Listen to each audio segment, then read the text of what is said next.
Good morning. My name is Lana Thurston, and I've been part of Meridian Friends for about a year and a half, although I've known some of you much longer than that.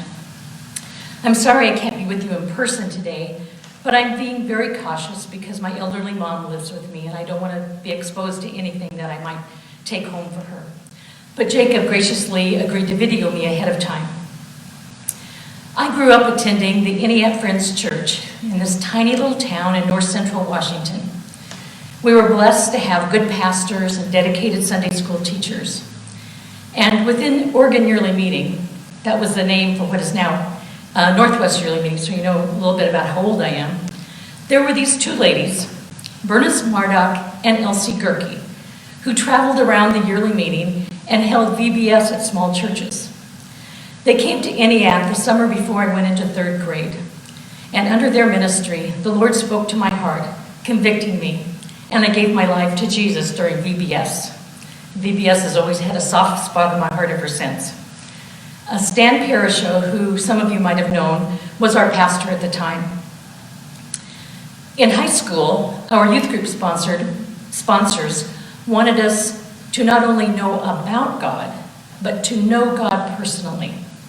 And I grew quite a bit during those years. The sponsors also provided opportunities for us to speak in front of different church groups, sometimes with the youth leading Sunday evening services.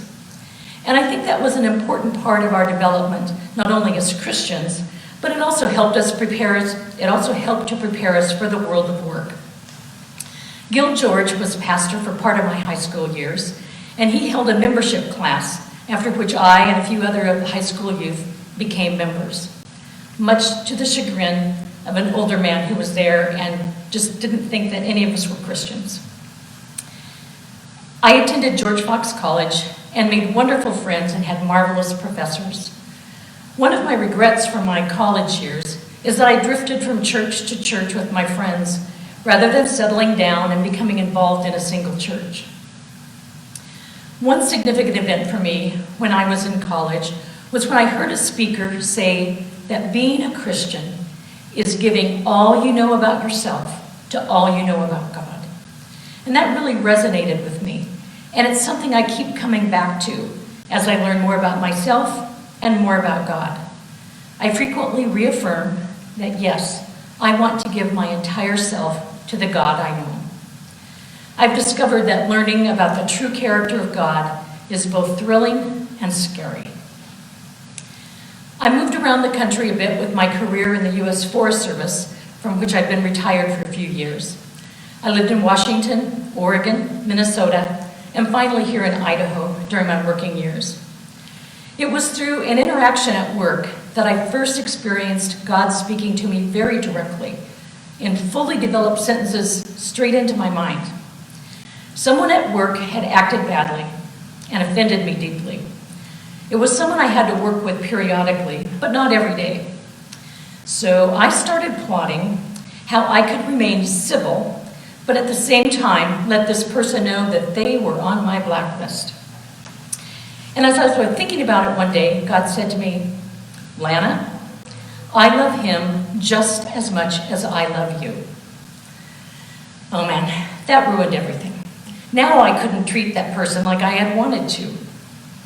But the experience of God speaking to me in that moment was so real that I looked around the room to see if anyone else seemed to have heard it. And that was the first of just a handful of times that he's spoken to me like that. All but one of them were instances of him chastising me. And those instances of chastisement always started out, Lana. It kind of gives me a different perspective on Isaiah 43:1, where God says, I have called you by name. At least he didn't use my middle name like my mom did when I was a kid and I was in trouble. I think if I ever hear God use my middle name, I better run. A few years before my retirement, there had been a series of challenging experiences in my life, primarily in my job, culminating in one of my employees being arrested for stealing a really impressive amount of government equipment. That caused all kinds of extra work, extra meetings, talking to law enforcement way more than I ever wanted, and dodging threats by the General Services Administration to find the forest I was working on for the original value of the stolen equipment, which was in excess of $1 million. One day I was thinking about this series of events that I had survived, and I was marveling that I was still able to stand. And the Lord reminded me of a series of events that He had used to prepare me for those challenges.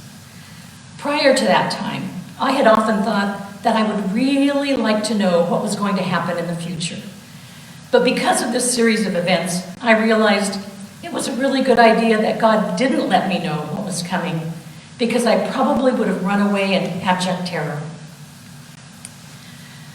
Another formative experience I had was when someone asked me to apply for a Forest Service job in Arkansas, about an hour away from where my parents were living. I told them I'd think about it, but I really didn't want to live in Arkansas.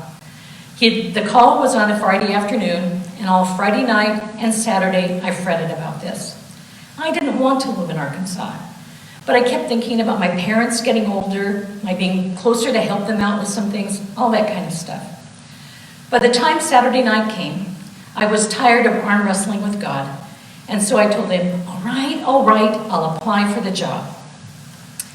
Sunday morning at church, the speaker asked a few of us if we would read some scripture during the service, and I volunteered to read an unfamiliar passage that included Psalm 45:10.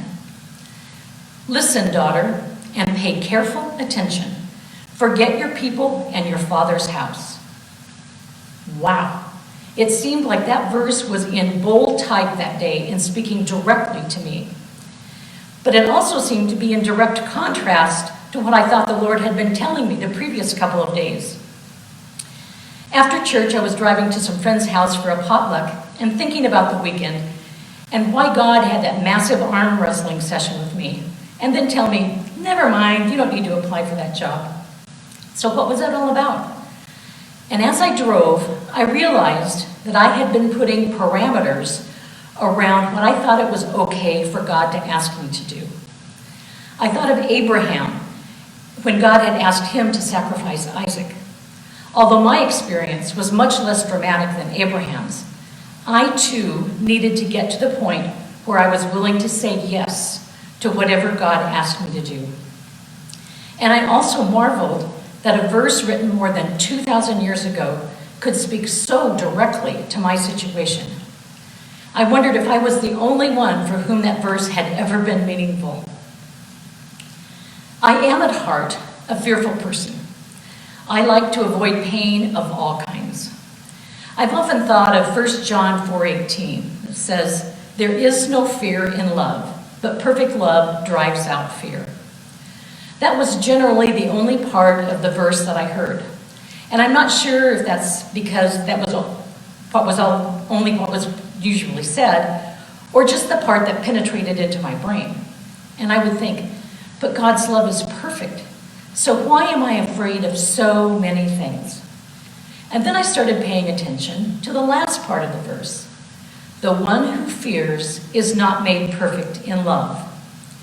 And I realized my fearfulness was because my love was imperfect. I had an image that came to my mind of a child running into the street. Excuse me. Sorry.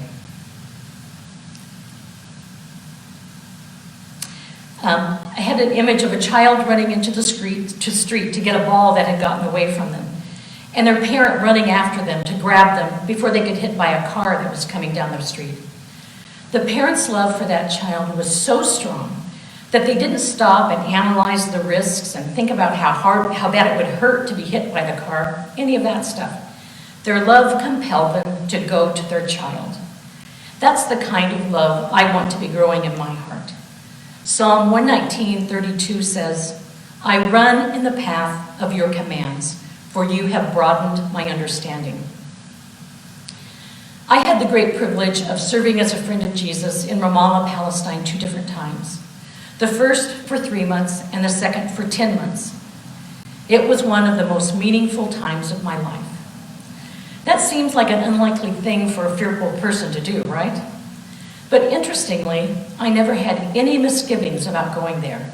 It just seemed like the right thing to do. I love talking about my time in Ramallah, so if you want to hear more about that, please ask me sometime. I loved it so much, I was making plans to come back to Boise, sell my house, and move to Ramallah for the next few years. I was in the midst of conversations with Sean McConaughey, who was the yearly meeting Associate Superintendent for Global Outreach, when my mom told me she needed to not live alone any longer and was going to come live with me in Boise. So I made an about face and came home, got my house ready for her to live with me, packed her up, and moved her from Arkansas to my home 4 years ago. This has been absolutely the most challenging time of my life. I thought I'd had some tough times in my career and during my time on yearly meeting elders, but they really pale in comparison to my current situation. I'm not nearly as good at caregiving as I thought I would be. I thought, boy, I've got this. Not so much. It requires an entirely different skill set, different wisdom from what I'd acquired in my working life. But it's also been a strangely precious time, as I've had to rely on Jesus to get me through every day. I still struggle, but I've learned a lot, and I'm still learning. One of the things that seems to summarize my life is the third verse of the hymn, "Come Thou Fount of Every Blessing." It says, "Oh, to grace, how great a debtor daily I'm constrained to be. Let thy goodness like a fetter bind my wandering heart to thee. Prone to wander, Lord, I feel it, prone to leave the God I love. Here's my heart, oh, take and seal it for thy courts above." Another verse that I've come to understand differently is Psalm 37:4. "Take delight in the Lord, and he will give you the desires of your heart." I used to think that meant God would grant me the desires of my heart. But now I believe it means that God will place into my heart the desires he wants me to have. Otherwise, how would a fearful gal from a tiny town in Washington ever want to live in Ramallah, Palestine? Near the end of the school year, for the second time I was in Ramallah, the Board of Global Outreach was trying to help prepare us for the reverse culture shock of returning to the U.S. And they sent us a series of questions to think about. And one of the questions was, what has surprised you during your time in Ramallah? And I really didn't have to think hard about that one, because just prior to getting this email from the board, I had been thinking about how surprised I was by how precious the people there had become to me, and how quickly they had become precious. I was marveling at that, but God reminded me that that's the way he operates.